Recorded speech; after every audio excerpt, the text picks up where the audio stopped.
Thank you everyone for joining us for today's webinar. My name is John Stenhouse. I'm the Business Support Manager for the University of Essex, and welcome everybody to the University of Essex Investments Readiness webinar. Sorry about the tongue twister. Today we're discussing tax, SEIS, EIS and other interesting matters.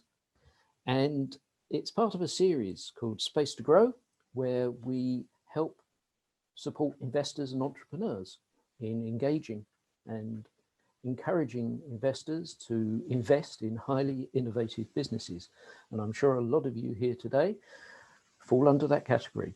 So you will find this of great interest.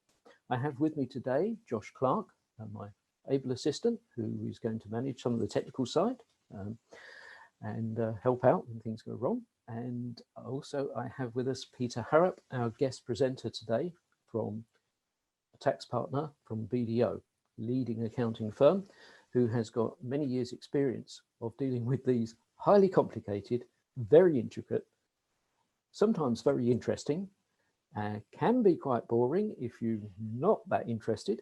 However, they are highly important to both investors and entrepreneurs that you have a good understanding as to how these things work. It could make a big difference to who invests in your business and why they invest in your business.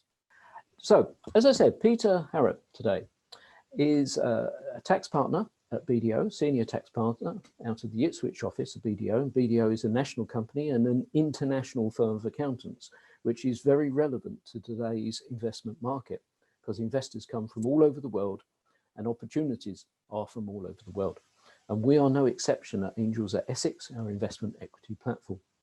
So today, Peter's going to talk to us about SEIS, EIS tax reliefs. And I would now like to hand over to Peter for the next hour. Thank you. Thanks, John. Right, so yeah, as a tax partner, I get really excited about SEIS and EIS. I think it's a great subject. We've done lots of investments that qualify, particularly for EIS over the years. I think it's really good for helping out businesses that are starting up. I suppose where I come from initially is that when you're in a startup business, it's quite difficult to raise funds. Typically, you use everything or that you've got yourself, the cash you've got in your bank account. You may borrow against the house, and then eventually you start to run out of money. You might then turn to the bank. The bank will say basically you've got nothing on the balance sheet that they can lend against. And in a startup, you've probably got little in the way of income or projected profits. So the cash has to come from somewhere. Now, clearly you could borrow the money and pay an appropriate rate of interest, which has a cost to it. And because you're a startup, you're probably going to be paying more interest than most. So often it leads to a position where people are looking to invest in the share capital in your company. Now, I appreciate it's quite an emotive subject. You ideally want to keep as much of the company for yourself in the hope that it does take off, and you have to, any that you give away, you're effectively giving away some of the upside. But personally, I'd rather have 70% of a company worth £1 million than 100% of a company that's worth 100,000. So I think this is great. I think the advantage is that if you're going into this and you get either SEIS or EIS relief, not only do you get upside, you also get tax reliefs in the event that there's some downside. And unfortunately, in this kind of market, that often through no fault of your own, these businesses sometimes go into liquidation or aren't as successful as they could be. So that's sort of a little bit of the background. So I'm really a firm fan of this. There is a bit of admin attached to it. I'll perhaps describe it like an Alsatian dog.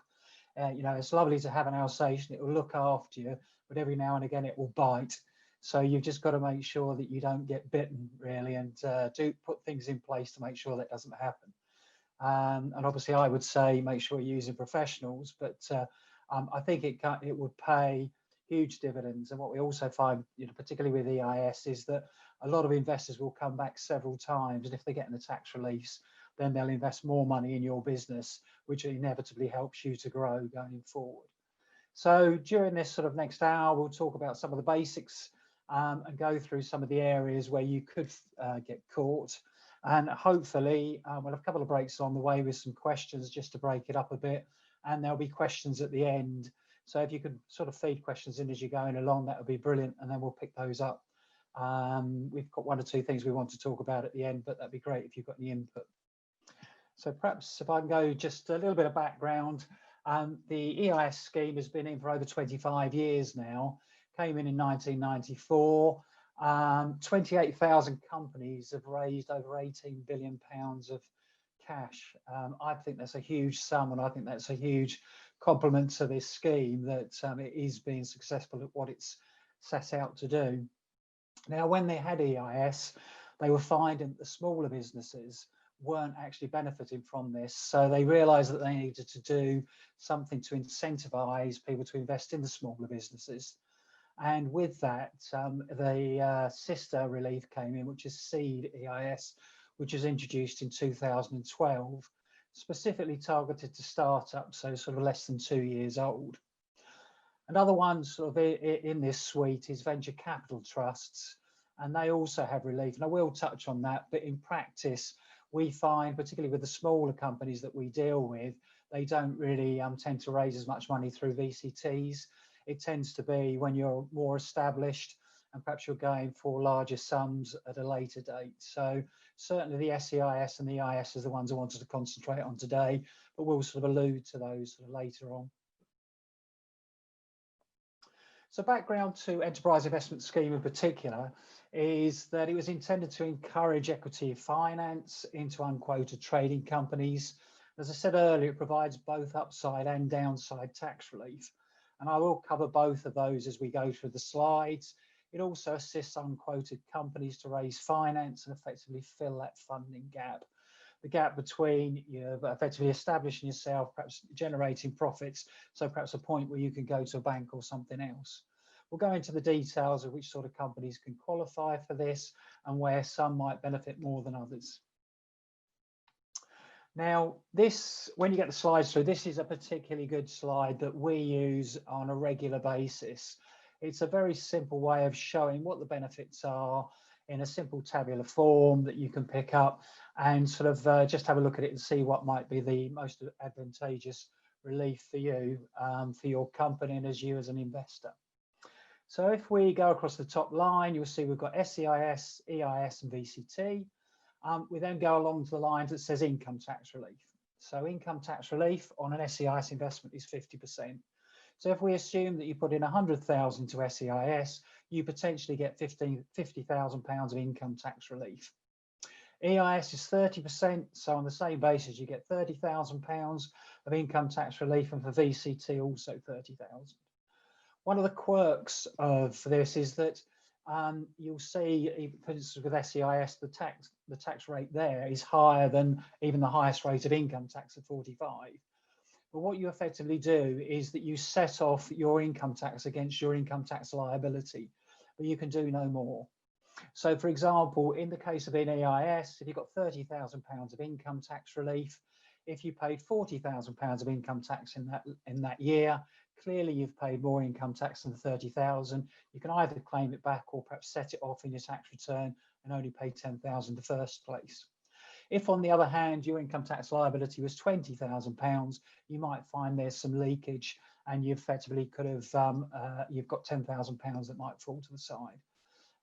Some of what we do is to make sure that you maximise the income tax relief if you're the investor. Maximum investments, because SEIS is aimed at smaller companies, it's smaller levels, so you can invest as an individual £100,000 in SEIS, £1 million in EIS, and underneath you'll see I've got £2 million for kicks. So these are knowledge intensive companies, and I'll explain what they are later on.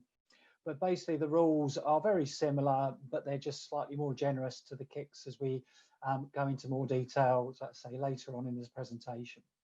VCT is £200,000. The big thing for an investor, in the hope that everything goes really well and you get a really big exit, is that there's a tax-free exit. And that's obviously the upside. So whether you could otherwise be paying capital gains tax at 10% or 20%, that all falls away because you've got the tax-free exit. You do need to make sure you leave your investment in for a requisite number of years, 3 years. But once it's in there, that's all tax-free. Now, when you've got shares, clearly they then entitle you to dividends. I suspect for the first few years, you're not going to get dividends because obviously you want the cash to be reinvested into the business. But if you do get dividends from an SEIS company or EIS, they would be taxable in the usual way. And that's not the case for a VCT. Also, if you're an investor and you were to have made a capital gain, you've got, you might have had a investment property, you might have sold that recently. A lot of people try to get out because they think it might be the top of the market. You might otherwise be paying 28% tax on that gain. You might decide that you want to invest that into a business that qualifies. If you go to SEIS, the smaller companies, 50% of that would automatically be exempt. So if you had a gain of £50,000 and you invested the whole of the £50,000 into an SEIS company, immediately 25 of that is exempt and you've saved 28% in tax on that. So you can see that's attractive. The balance gets deferred, but what would happen is typically when you sell those shares, that gain would come back into charge. So my example, 25,000 would come back into charge at a later date. Part of the planning that we do is then say, do we need to consider what the tax rate might be on that 25,000 at a later date? At the current time, it could be 28%, but there has been talk about whether to increase the capital gains tax rates.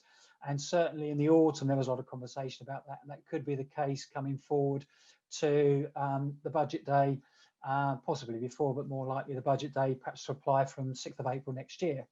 So if they increase the capital gains tax rate, say to 30% or 40%, then SEIS and EIS is even more attractive because obviously there's more of a saving on an exit. Qualifying period, so clearly they don't give this relief away for nothing. You do have to meet certain conditions for a certain period of time. And in the case of SEIS and EIS, the company needs to qualify during a period of at least 3 years. So during the first 3 years of your investment, the company needs to meet certain conditions, possibility to wane a bit after that, but you'll find that most of them will stay within the criteria anyway. And finally, just talking about inheritance tax, we have a lot of clients that, for example, will sell up, make some significant capital gains, but then will earmark certain money for investment into smaller businesses.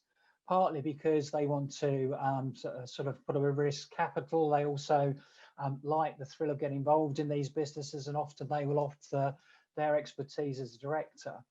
But by doing that, they also then have one eye on what their inheritance tax position might be if they were, unfortunately, to pass away.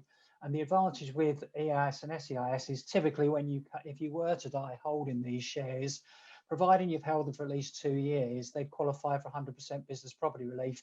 So you'd have no inheritance tax liability. So that's almost a bonus there, but you can see works for capital gains, works for income tax, and can work for inheritance tax as well. So some really big advantages there. And that's what you can see why we often refer to this just as a point of reference when we're talking to clients. So because they are such good tax reliefs, there are certain rules. The first one is that you can't be an employee. So if you're an employee of the company, you can't take advantage of EIS. The other one is that you can't have greater than 30% of the shares. This is one that comes up on a regular basis. So I have clients who will say to me, I'm going into this business, I've got 100% of the shares myself. I want my wife to have EIS relief because she's going to have 30% of the shares. Unfortunately, the revenue are wise to that. And what they say is that if any member of your family, so either wife or upwards or downwards, so grandparents, children or grandchildren hold the shares, it's as if you hold the shares as well. So in that particular case, whether the client gave them to his wife or gave them to his father or mother or to his children, that would still form part of this 30%. So I then say, well, you could give it to your brother or sister because that works. And you can imagine doesn't go down very well. For some reason, they don't want to give any of the benefit of the company to their brother or sister. But nonetheless, that is what the rule is. You may be a director, but you have to fall within certain rules, which are called business angel rules. And I will come on to those later on. And I think this is where it can really come into its own. If you can get somebody that can invest in your business can put share capital in there and can also assist you. Typically, these are people that have perhaps been there, bought the t-shirt, and can bring some real expertise. I mean, we've all watched Dragon's Den, haven't we? And a lot of it is not just the money that goes into the businesses, it's also the fact that they bring this expertise, open up various markets for them, etc. And if you can get somebody like that, and there's lots of people out there, if you can latch on to them, they will certainly help your business going forward. The other thing is, of course, by offering them shares, you don't have to necessarily pay them a going rate salary, and that may make it more beneficial for you to have more cash to leave in your business. Other rules, so you can't have any related investment arrangements. This could be the case that you know somebody up the road with another business that also needs capital injected, so you couldn't have it, you buy 30% of the shares in their company, they acquire 30% in yours, and you get EIS. That's effectively not allowed. No linked loans, so you can't put loans into the company on the basis they also have the shareholding.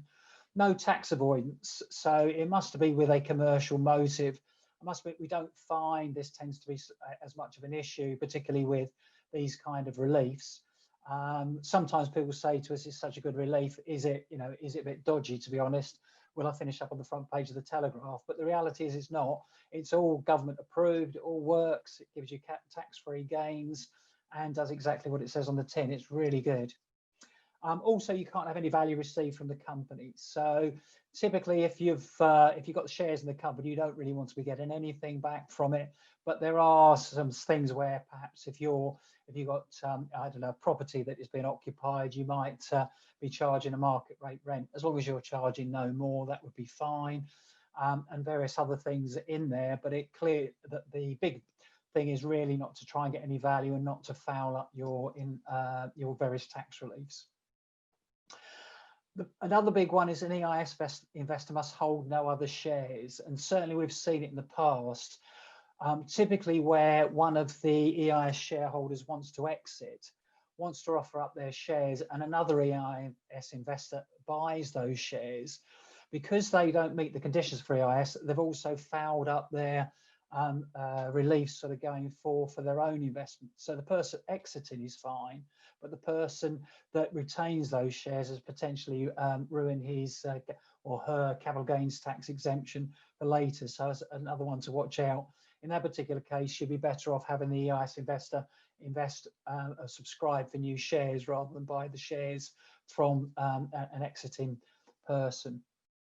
And also another one that sometimes catches people out, in order to get a tax-free capital gains tax exempt disposal, you have to have claimed income tax relief on your investment. Doesn't matter if it's as little as £1, but if you haven't claimed that, you're not going to get a tax-free exit. And I will talk about some of the planning that may go around that later on. So, you know, I don't want to scare people off, but there are things you just need to make sure that you get right.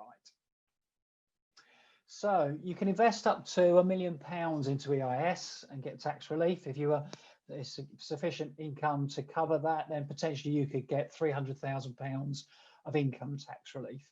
That is doubled for knowledge intensive companies, and there's also carryback available. So a lot of the planning that we would do is we would look at what your income tax liability is for last year, what we project it to be this year, and then you'd look to make suitable investments to make sure that you maximize your income tax relief over those 2 periods. It may be that you could put that in your tax return and reduce the amount of tax you pay, or if you're carrying back, it may be that you can get a tax repayment. So the money will come back one way or another. And as I said earlier, it's limited to the amount of income tax that you pay in the year. So in the example I used earlier, if you got £30,000 of income tax relief that was potentially available, but you'd only pay £20,000 of income tax, then you could only get the £20,000 back. There's also some very good capital gains beyond having the exempt disposal. I suppose just on the capital gains tax disposal, it is important to note that you must get this income tax relief, and it mustn't be withdrawn. There are certain circumstances where it can be withdrawn. For instance, if you've got a company that was a trading company but has shifted perhaps to an investment company or has gone into some excluded trades. But generally, most of the clients that we have would not fall foul of that, would carry on with their income tax relief and get the capital gains tax exemption at the end of it. If you're in a year and you haven't got any income tax to pay, so it might be that, for instance, you've got 10,000 of taxable income that's covered by your personal allowance, then in those circumstances, we would look to disclaim your personal allowance, create an income tax charge, and use the income tax from the EIS investment to effectively cover that. That way, you've effectively claimed the income tax relief, and then you get a tax-free gain.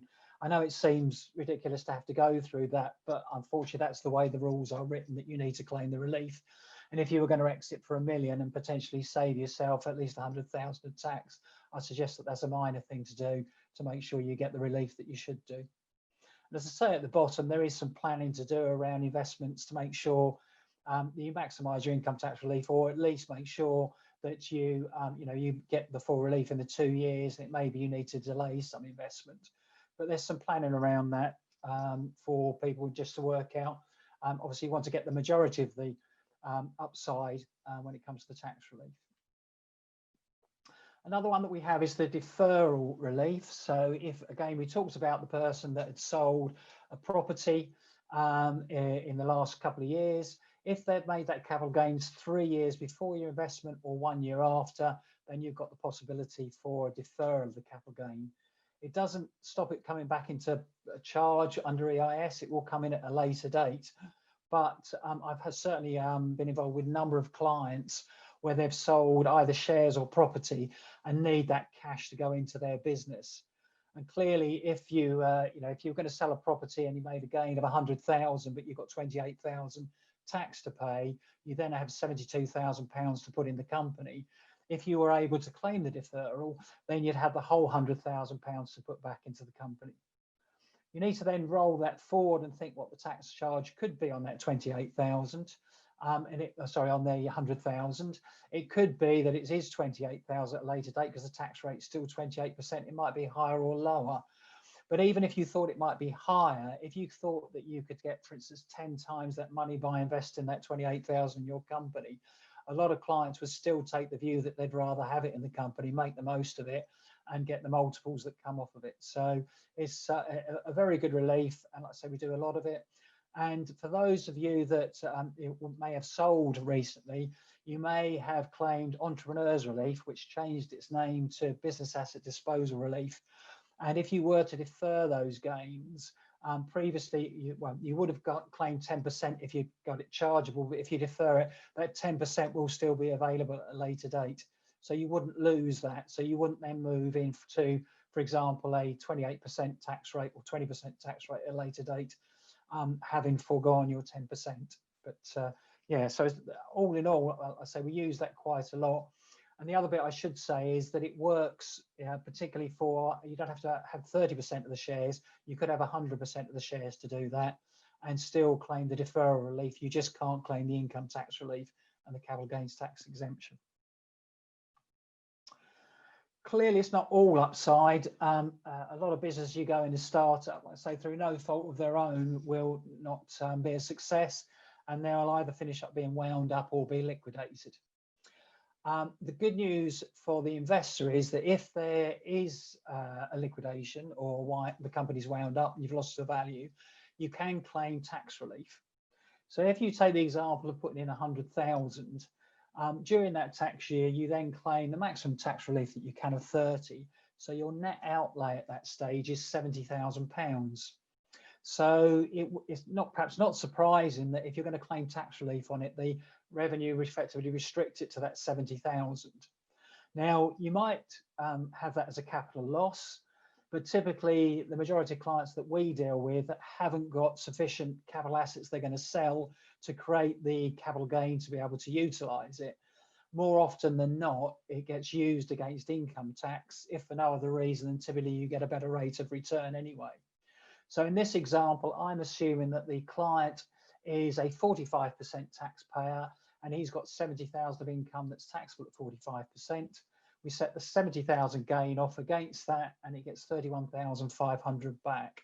So his net loss is £38,500. So if he went into that thinking, well, hopefully the worst that my loss will be is 38,500, not 100,000, you can see why it can be attractive both on the upside if you sell for a lot of money, and on the downside if it doesn't turn out as you think it should do. And that's why I do like this relief. It works particularly well, like I say, for whatever scenario plays out. And finally, in this section, I think it's worth just mentioning that inheritance tax, because it is important. Whilst specifically under EIS, business property relief isn't covered, there are rules that says effectively 100% relief is available.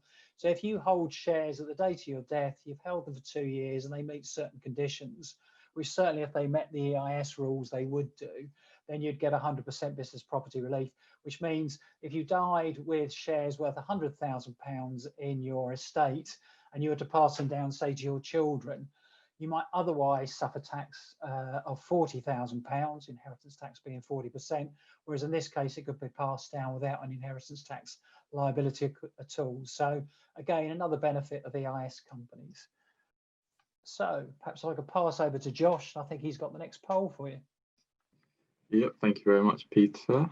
So here's the next poll. Just bear with me. Here we go. So is your business less than 2 years old? Okay, so we'll leave it there and I'll show the results now. So as you can see, so majority of people, their business is less than 2 years old. But we do have a minority there that are older than 2 years as well. I'll pass back over to you now. Okay, thank you. Right, the reason we asked the question whether your company is less than 2 years old is because you've got the possibility of your company qualifying for Seed Enterprise Investment Scheme, the sister of the EIS. If you're over 2 years old, then you'd be looking at the EIS rules. The advantage of SEIS is that the income tax relief is higher. So if your investor goes in, they can potentially get 50% income tax relief. So using the same example, I'm not suggesting they put 100,000 in because you often find it's lesser sums at this level. But if they did put 100,000 in, you could potentially get 50,000 of income tax relief, again, subject to having suffered that level of income tax through your tax returns in the usual way. Again, there's carry back to the previous year. So you look at what your relief might be in this year and last year. Maximum investment 100,000 effectively on an individual basis. Aimed at smaller companies that are less than 2 years old. Again, you've got a capital gains tax exemption on sale. And in this particular case, you've got the potential of deferring gains, but 50% of those gains immediately become an exempt. So in the example I used earlier, if you were to roll over a £50,000 gain from the sale of your property, 25,000 of that would immediately become exempt and fall away from tax. So you've saved 28% on the 50,000 potentially. The balance would effectively roll over and potentially crystallise at a later date when you sell the shares. And then you'd have to look at the rates at that time. But yeah, really good news for if you've got a smaller company. And sorry, just on that, we will come into a bit more detail about what the 2 years means, etc. later on in the presentation. So I will come back to that. The other one we talked about was getting people involved in your business. So what we refer to as business angels, and that's a specific phrase used in the legislation. But what it's doing is trying to attract directors to your business so they can help you grow. As I said, sometimes it's difficult because you want them to come in and get involved with your business, but you haven't got the money to pay them, but you have got some equity that you can share with them. And again, if you're happy to share some of that with them, it's better to have 70% for say of £1 million than 100% of £100,000 valued business. So I think this is a good thing. Obviously, it's for you to negotiate what sort of percentage you might give them, and they may have possibility of acquiring further shares as they go along. Now, we said earlier that you can't be an employee in the company, but this does allow you to be a director, specifically a director, but only in two circumstances. You can be unpaid and take no remuneration, and I've certainly seen lots of cases on that basis. Or you can be a director, but you have to be careful. So you have to effectively make sure you get your timings right. So about your EIS investment, then become a director and get paid. And again, as we sort of talked about earlier, you can only be paid up to a market rate, but whether you'd be paid that or not is probably debatable with the smaller companies. So looking at the unpaid directors, that's not to say that, for example, you would have to pick up things out of your own pocket. So, you know, if you've got travel expenses or similar expenses, those can all be reimbursed. It's not expecting you to pick up that cost. And if, for example, you had a rental property that the company was occupying, again, you'd expect the rent to be paid, but no more than the market rent.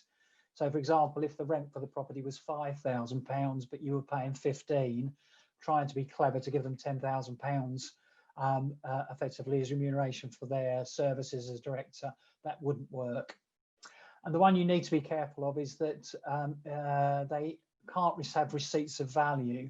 So this covers a whole host of things, including repayments of loans and being overpaid for different things. But I think as long as you're keeping to the simple things, the majority that we deal with, they can be remunerated, but no more than the rate, and they are covered for expenses. Or we also see lots of cases where they just take an equity stake and then don't get paid at all. And so I firmly believe that's a great way to go, because you've got some expertise at your fingertips, and the people that do it love it as well, because they feel as though they're giving something back and find it really enjoyable.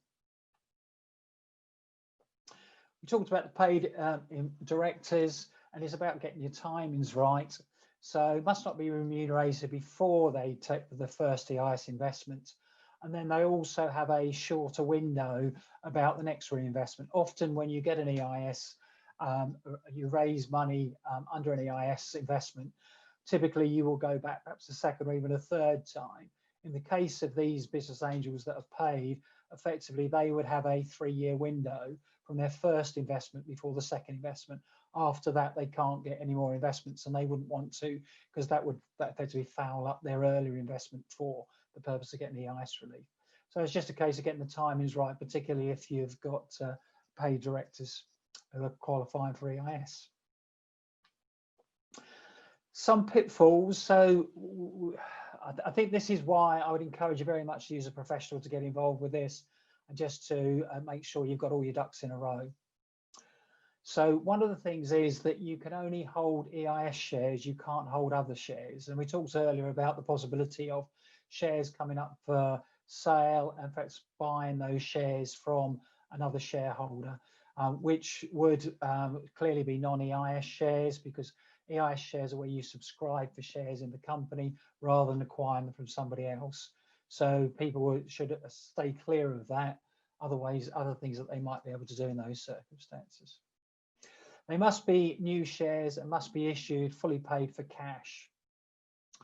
Now, one of the things that we've certainly come across in the past, not with our clients, but where we've been dragged in to try and help people out, is about timings. The revenue don't want to see loans converted into shares. So one of the things that sometimes happen, I'll use an example of, we've got 4 shareholders, and they're each going to put in £25,000. One of them will have cash in the bank account. One of them will probably be borrowing from family. The next one will be borrowing from the bank, and the next one will probably have a combination of all of the 3. Where it's not uncommon in this and a whole load of other scenarios, that when you get to the point where you thought everybody was going to be acquiring the shares, one of them won't have the cash. Typically, it's the one that's borrowing from the bank, but it could be the one that's borrowing from the 3 sources. So then money goes in, and it might take several months before that gets sorted out. The danger there is the revenue turn around and say, well, what you've had is a loan that you've converted into shares. So we want to avoid that being a problem. You'd like to think you could argue the point if you get the paperwork right, but why avoid? You'd like to avoid the problem in the first place. Another knock-on effect of that scenario would be, they say, oh, that's okay, the 4th person isn't going to get the cash anytime soon. So what we'll do is the 3 of us will acquire our shares now. We won't have that problem. Some of you may already be ahead of me, but of course, if the 3 of them were to buy those shares, they would then have 33% of the shares day one. The rules for EIS say that you can't hold more than 30% of the shares. So they've fouled up their EIS. They won't get EIS relief going forward.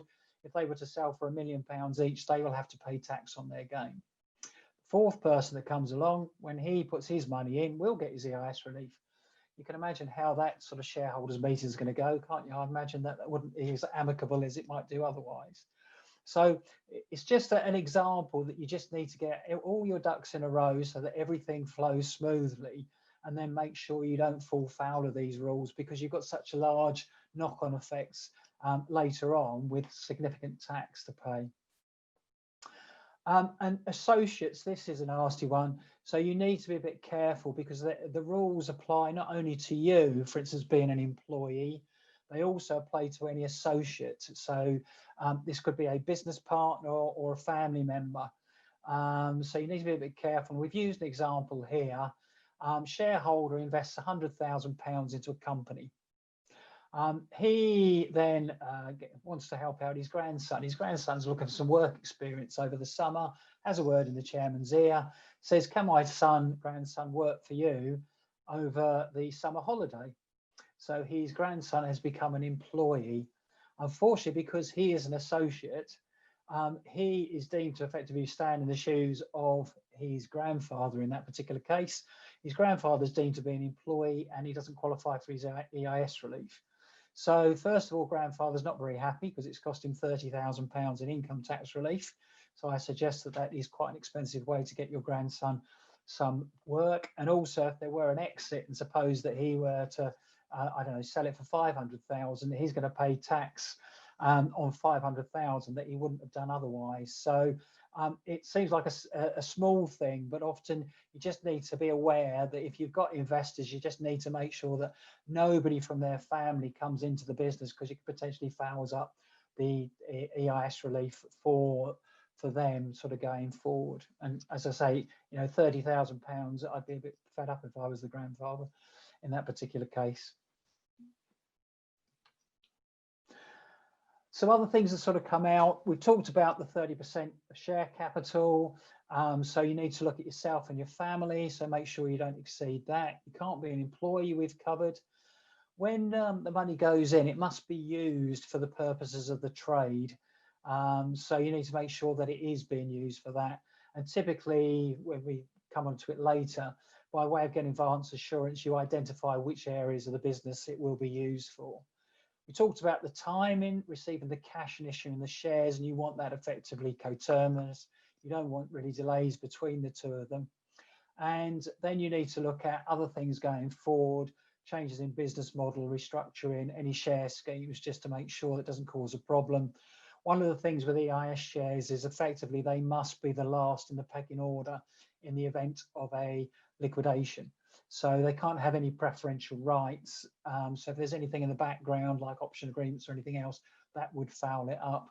And also, you can't have more than 30% of the shares in a winding, so 30% of the value in a winding up. So that creates problems if there's loans around as well. So a few things just to watch out for. But again, I say with careful planning, we find the majority of clients don't hit any issues at all. And certainly, you know, it's a case of making sure everybody's aware of what's going on, and not just for the first point where you put the money in, but also for the next 3 years as well. We talked about the fact that I was come on to talk about what the companies need to do, what a qualifying company looks like. So the first one is that it needs to be unquoted. So quoted companies will be, you know, will be very, very familiar to you. It will be the FTSE 100, the FTSE 250, those sorts of companies. There's also the AIM market, but the AIM market, the alternative investment market, for these purposes counts as being unquoted. Given the fact that a lot of the people on the call are effectively relatively early startup, AIM will be, I'm sure, something you'd love to get to at a later date. So we don't really need to go into much detail now, but something that you perhaps aspire to. Must be a trading company. I think that's sort of reasonably self-explanatory, not an investment business. Investment business would, for instance, be where you hold on to property and you rent it out, might hold some shares, those kind of things. Most people would know what an investment business looks like. The age of the company is important. Needs to be less than 2 years for SEIS, less than 7 years for EIS. And we'll sort of come on to this later on. And there are gross asset tests. So the SEIS being for smaller businesses less than 200,000, and the EIS being for companies less than 15 million. Certainly with EIS, we don't find that they, as a rule, approach the £15 million mark, but nonetheless, it's there. And we'll go into a little bit more detail shortly. Must be an independent company, which simply means you need to invest in the top company if there were a holding company subsidiary. But I suspect the majority of people on the call would just have a standalone company, so it shouldn't be an issue. The number of employees is designed for SEIS to be less than 25 employees, and for EIS it's designed for less than 250. And the other one that we'll go in a little bit more details, there are some excluded activities. So really this is for risk capital, and in particular it's not designed for businesses that are protected by property. Effectively the revenue perceive that to be sort of covering some of your risk. So again, we've got another table that's useful just to refer for the company's purposes. The age of the trade for SEIS, said earlier, can't be any more than 2 years. For EIS, 7 years. And for these special companies, the knowledge intensive companies, it's extended to 10 years. Gross assets. Now, gross assets, typically you would start with looking at your balance sheet on your accounts. And that would be things like your fixtures and fittings. It would be any cash at the bank. It may be some debtors that you have. You may have some intellectual property on the balance sheet. It'll be those kind of things that would be there and not the liabilities. So if your gross assets, and if you were less than 2 years old and you did have gross assets on the balance sheet of more than 200,000, you wouldn't be able to qualify for SEIS, but you would be entitled to go into EIS. You'll see the 15 million for EIS. Like I say, we don't tend to get companies buffering up against the 15 million. It tends to be less. And the number of employees, less than 25 for SEIS. Strictly, that's based on a full-time employee basis. So you might have some part-time. So in theory, you could have a salary group that, say, pays 26 people, but a couple of those, 2 or 3 might be part-time, and you may still be below the 25. So don't just think just because you've got 26 people on the payroll that you necessarily fall foul of that. And the same thing would be for EIS at 250. And you'll see that the kicks, it goes up to 500. Maximum investment, this is for the company. It's 150,000 for EIS, 12 million for EIS, so reasonably large sums, of which 5 million can come in any one 12-month period, and 20 million for the kicks. And then the maximum investment just for our individual, just a reminder, is 100,000 for an individual SEIS and £1 million for EIS, and doubled for the kicks. But again, that's another useful table. If you had those 2 tables that we've spoken about to hand when you're talking about this, you wouldn't go far wrong. So we talked about the SEIS company being less than 2 years old. I would keep it simple at this stage and just say whenever the company was incorporated, start there and roll forward 2 years. And if you're well within the 2 years, you will be fine.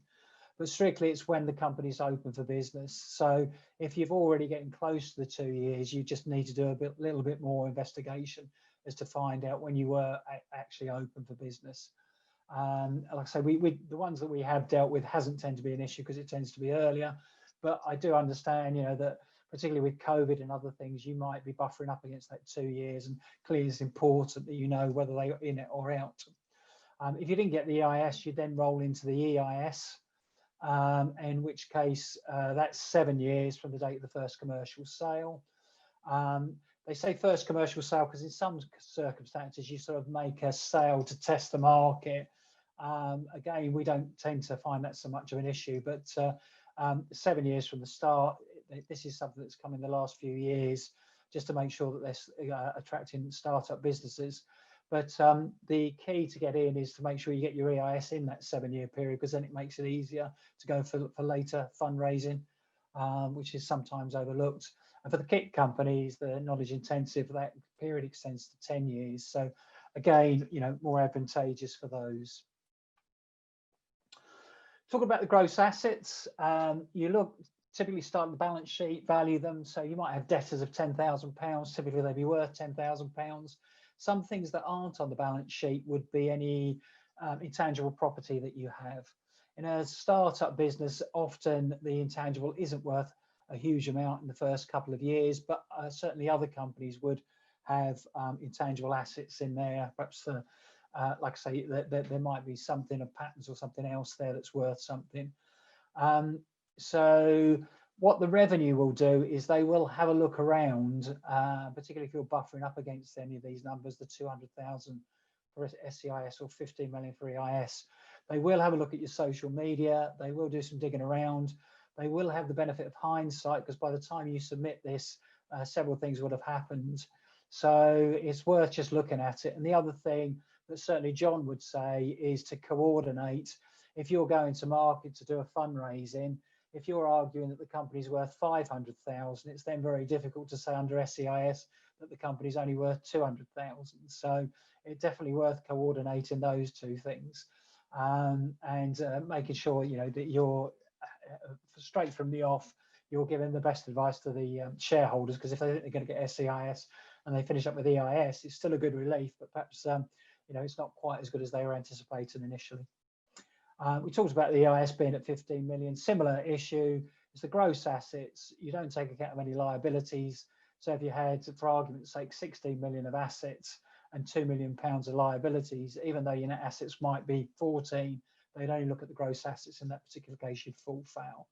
So we don't tend to find that that's so much of an issue. With group companies, we sometimes find that you have to look through the balance sheets, because when you the revenue will look at individual balance sheets, and sometimes a number that you get to is slightly different than if you do it on a group basis. But minor stuff that I say is not normally an issue, but we have come across it. Qualifying companies, most trading companies will qualify, but there are excluded trades, and typically these are property backed. They come, so for example, you've got hotels and nursing homes, you've got dealing in land, you've got property development, farming, anything that's supported by property basically falls out. I'd like to think the businesses that the people on the call wouldn't fall in these. The only one that they might probably be interested in is receiving royalties or license fees that can be an excluded trade. But certainly we find the majority of ones that we deal with, they don't get caught by the excluded because they've created the intangible asset themselves, and they are receiving royalties into the company on the basis of IP that they've created. So just sort of expanding on that a little bit. I've lost a little bit of the thing, but basically, if you have created the greater part of the value of the IP, and you receive royalties and license fees at a later date, that shouldn't be treated as an excluded trade, and you should be able to qualify for EIS and SEIS, but take advice on that particular point. There is a little bit of tolerance, so you don't have to be 100% within these, so it does allow for 20% tolerance. So if the majority of your income was coming from something that qualified, but for argument's sake 10% was coming from some license fees that didn't qualify for whatever reason, then that would still be within this tolerance of 20%, and you'd still qualify for EIS. The revenue will look at various different measures: turnover, profit, assets employed, and basically if you fall foul of one of them, then you will be denied the relief. So if you're getting anywhere close to the 20%, it's very sensible to reassess things and perhaps change things if you can. And what you must do is you must continue to qualify for the 3-year period. So for argument's sake, you can't have an excluded trade during the first 3 years. It must carry on being a qualifying trade. So that's one thing to watch out. After the 3 years, it's easier because you don't have to comply with that once you've met the 3-year condition. But often what you'll be then doing is going for another fundraiser. And of course, what you then need to do is qualify for the next 3 years for the next fundraiser. So it's important to stay within it to give yourself the best ability to raise the next next funds. The one thing that doesn't have to apply throughout the 3 years is the number of employees. So if you qualify for SEIS because you had 24 employees, but during that 3-year period it went up to 50, you wouldn't lose the SEIS. And also on the gross assets, if you had, for instance, 180,000 of gross assets when you applied for the SEIS, but during that 3-year period, say it went up to 580, again, you wouldn't lose it. That particular, I described that as being a photograph at a particular point. I described the other B as being a video. So you need to comply throughout the whole 3 years of the video. But for the purpose of the share issue, you only need to take the photograph at the date of the issue. We sometimes come across this, just be a bit wary of joint ventures. I wasn't proposing to go anything more than that. It's basically, it becomes a problem if you become into partnership. One thing that is worth mentioning, I don't think it would be a problem in practice for most businesses, is that you must genuinely have a commercial risk. This was really around a lot of funds where they weren't creating risk, the capital was pretty much protected. So yeah, we find that most businesses are at risk, and it's a case of making sure that that's included. So I think we've got one more question. Yep, just one more question to ask. So do you think your company is a knowledge intensive one? So we've got 3 answers this time. Yes, no, and not sure. So okay if you're not sure. And again, I'm giving you 30 seconds or so just to get those answers in. So this time, we've got quite a few who aren't sure, a couple of yeses, a few no's as well in there. So I'll hand over to you, Peter, to explain why that's important. So as we said earlier on, effectively the knowledge intensive companies get slightly better breaks insofar they get longer periods and more investment longer term. So a knowledge intensive company for this purpose is you must have spent 50% of your costs in one of the last 3 years on R&D, or 10% of the costs in each of the last 3 years. So either 15% in one or 10% in each of the last 3, and engaged in work to create intellectual property. So that's the sort of starting point.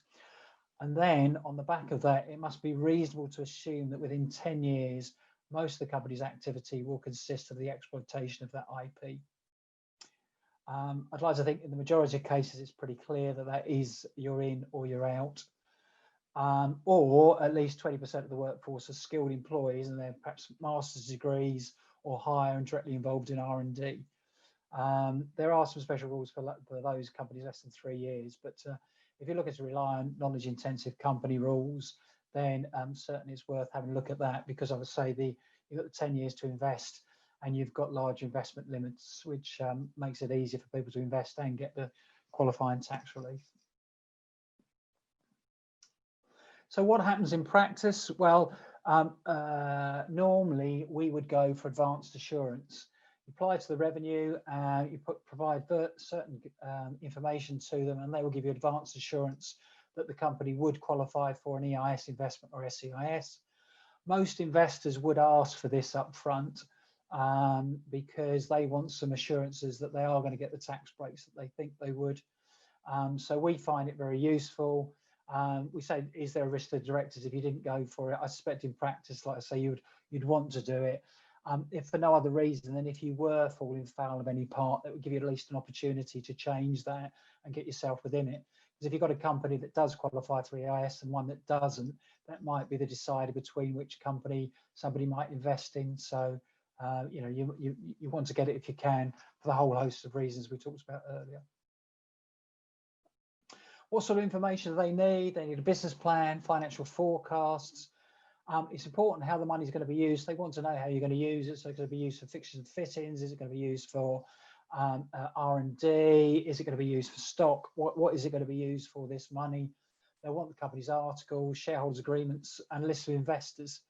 The list of investors is quite an interesting one because obviously, most of the time you don't know who's going to invest in your business, but you might be able to offer up 2 people, say, that are going to invest, and then you would have it that there will be other investors as well that will come at a later date, and include that in your advance assurance. Hopefully you get your advance assurance, it comes back, and then you would show that to your investors, which gives them comfort that they should qualify. Obviously there's no guarantee because you need to meet the conditions, but that would give them a lot of assurance. And after the share issue, you fill out various forms, SEIS 1 or an EIS 1, depending on which regime you're claiming under. If you've gone for the advance assurance, it's not complicated. If you haven't, then you're basically going to have to do all the work that we covered about the advance assurance with all of the business plans, etc. Obviously, we've got a number of people that deal with this. We'd be delighted to help you out. But as John would say, other accountancy firms, etc., are available. And finally, just Brexit. Seems, yeah, I think there's loads of other things going on at the moment, but this is under the EU state aid rules. So there is a possibility that they could pull it. Personally, I don't think that they would. I think that if you can remember when Boris Johnson came in all that time ago, he was saying that he wanted to not throw money, but wanted to give money and encourage people, particularly in the tech sector. So I think that there will be a variation on a theme, but strictly if we're not within the EU, it will be under the UK rules rather than the EU rules. So I don't really know, but I cannot imagine there isn't going to be something to replace it. And certainly if I was in a position that I was raising funds at the moment, I'd be getting on with it to get it within the rules and not have the problem if something were to change 1 January. And I think we are there, John. Thank you. We have another questionnaire to ask you guys before we go into the Q&A. Give us the time to actually go through. There are quite a few Q&As, I hasten to add. But Josh, can you run the final poll, please? Yeah, just the last one for everyone here. So do you plan to alter your fundraising strategy as a result of this webinar? So simple yes or no. Okay, so we'll end it there. Fair enough. Okay. Yeah, you see it's a mixture there. A few saying yes, a few saying no. So thank you for that, everyone. And I'll stop sharing that.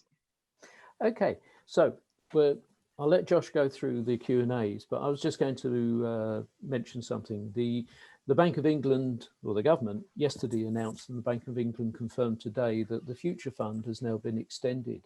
It's no longer expiring on the 30th November. They're running it through to the 31st of January 2021 as part of all the additional support available for businesses. So with that in mind, there was a question regarding the actual fund itself, and if I could pull that out. Can you invest in a startup via the EIS scheme? And that startup can then apply for Future Fund off the back of your EIS investment? The problem with the Future Fund is it's not compatible with EIS. So I think the answer to the strict answer to the question is yes. So you could go for EIS and then you could go for the Future Fund, and the Future Fund doesn't foul up the EIS. Yeah. The Future Fund, unfortunately, because of the way that it works, is a convertible loan, and you convert that loan into shares. So first of all, those shares can't qualify for EIS and SEIS relief because it's the conversion of a loan, and we sort of touched on that earlier. Mm-hmm. Also then, because you've gone for that, that then fouls up the EIS for everybody sort of going forward. So it's should we say disappointing that it's not compatible, but certainly the latest that we have seen, it isn't compatible. And that applies to both SEIS and EIS. Yes, that's because right. it's a convertible loan. And I think people need to understand this, that if they go down the convertible loan route, they are actually denying that particular investment.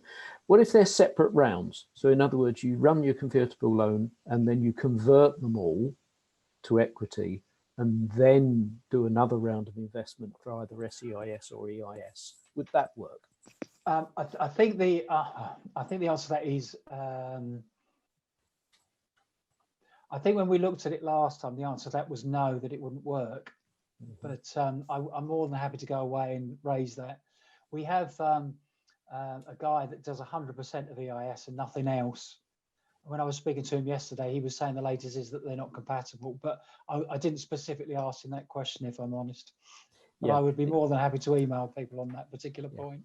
It is a tricky one, and these things crop up. We end up in areas where it's not exactly black and white, and I think that's the whole problem with the taxation system in the UK. It's not exactly black and white. It's a little bit grey in some areas. Certainly. Josh, would you like to go through some of the other questions which haven't been answered yet, please? Yeah, sure. There's a lot of questions on here, so I'll try and pick out some that definitely haven't been answered during your presentation, Peter. So for a startup to apply for EIS or SEIS, what's the key part for HMRC approval for the document in terms of a business plan or a financial forecast? Is there any part that's more important than the other? It's all important. what they're looking for is, well, first of all, to tick we're seeing that all the boxes are ticked. It's for a qualifying trade, etc. So they really want to look and see what the money is being used for, and on the basis it's being used for the business, and you're suppose that you're raising £100,000 and that is being used for the business, and you can identify the key points. And I was suggesting to start off, it should be relatively easy to prove that there is risk involved in it. So you can do your business plans and you can do everything else. And providing you provide all that information, then you should be able to get it. Some of it is trying to come up with the business plans, and depends how sophisticated you are. Not everybody is an accountant by trade, or can produce that, and sometimes needs a bit of assistance, for instance, from their accountant or somebody else. But certainly most accountants would be able to help you out and sort of produce the information. You can't say any one part is any more important than the other. Effectively, it's the whole picture. Okay, thanks for that, Peter. So I've got a question here on knowledge intensive companies. So does a small consultancy qualify as a knowledge intensive company, and the business doesn't have an IP product but offers advice to pharma companies and writes occasional articles on related topics? That's quite a specific question. Yeah, so from the information that was supplied there, it doesn't sound as though the company is generating its own IP, and certainly doesn't sound as though the majority of its income will be coming from IP in 10 years' time. So on that basis, I would say that it doesn't qualify as a knowledge intensive company, and then you'd be looking at either EIS or SEIS. Okay, thanks for that. Okay, so there's a couple of more specific questions here as well. So if an investor invested an amount but only with an external partnership agreement and not shares equity in company's house, is this a convertible loan, or does this qualify as SEIS or EIS? Sorry, could you just say that again? Was it through a partnership? Through an external partnership agreement and not shares equity. Is this could this qualify for SEIS or EIS? The truth is, you'd need to look at some of the detail, and it may be it needs a little bit of a restructuring on that basis. I think they should take some professional advice on that particular one. Okay, thank you. I think I would mention that partnerships themselves, unless they're, well, even with a limited liability partnership, they're still not equity investments for the purposes of SEIS and EIS. And convertible loan would just be a convertible loan and not eligible for a future fund. So it really, they would have to go down the limited company route to really be able to qualify for any kind of support in that, in the tax field there. We've got one on the difference between the advance assurance for SEIS and EIS. Is there any differences between the two? No, it's just the same process. It's it's all done online now, and you provide all the information on that basis. But it may be that, by their very nature, the EIS companies tends to be larger and may have more detailed information about financial projections, etc. Okay, thank you very much. This question on additional benefits of being a knowledge intensive company. I think you covered some of those in the presentation. You mentioned the market rate of payment for directors. There's a question about how someone would identify what that is. Well, the reality is that you'd compare it to the market, but you would like to think that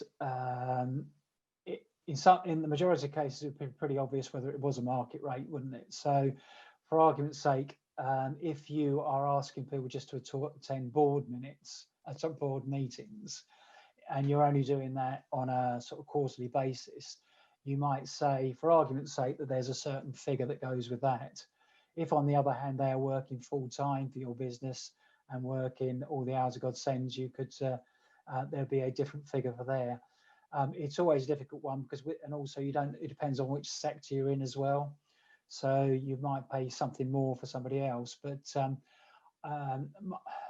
my suspicion is that the majority of cases, if they've got an equity stake, you would normally be paying less than the market rate for it. But the truth is, you just have to look at it on a case-by-case basis. Yeah, thanks for that. So in terms of an SEIS or EIS investment, can the investor have more than 30%? Well, that's the first part of the question. Very simply, no. Yeah. Okay. And does that mean that it's only 30% of their investment, or they're capped at that 30%? That makes sense. Can they invest more? So the 30% is based on 3 measures. So one is the share capital, one is the vote, and the other one is the assets in a winding up. So if you acquired, for argument's sake, 20% of the shares that were just normal shares in the normal way, you would get 20% of the voting, 20% of the assets in a winding up, and you'd have 20% of the voting, 20% of the ordinary shares. So that would qualify. And that's the way that it works. So hopefully that answers the question. So you definitely don't want to breach that 30% limit in order to retain your EIS. And in the example that I used, where the 4 investors went in with 25% each initially, because they went in, 3 of them went in initially, had 33% of the company, they would fall foul of the rules and not get their EIS relief. Thanks, Peter. So I think that's everything that wasn't covered within your presentation. I think some of those were asked. Some of the questions we've got left were asked and early on and were answered throughout the course of the presentation. So yeah, I'll hand it back over to you, John, if you have any further questions. I have no further questions for Peter. What I would say is thank you very much. We had a very good attendance to today's webinar, and the number of questions is a great indication that people are very interested in a very highly complicated subject matter, and there are many grey areas in that subject matter. So professional advice is always best route when you're dealing with these kind of aspects. So thank you once again, Peter, and I think all the advice was very useful indeed. So moving on, we've got another webinar tomorrow on the Innovation Model Canvas, which is presented to us from Enterprise Europe Network by Simon Attack. And that focuses on the kind of things that investors look for in your investment pitch. So in other words, what do you need to tell people about your innovation and your idea that will attract the most investment? And I think that's going to be a very interesting webinar tomorrow at 2 o'clock. So please come along and join us for that. So I'm going to say thank you very much to my panelists, Peter Harrup, to Josh Clark for manning the machinery in all of this. And watch out for the video recording and copies of the slides that will be made available in due course after this webinar. So thank you once again for attending, and safe journeys if you need to make any. Thank you.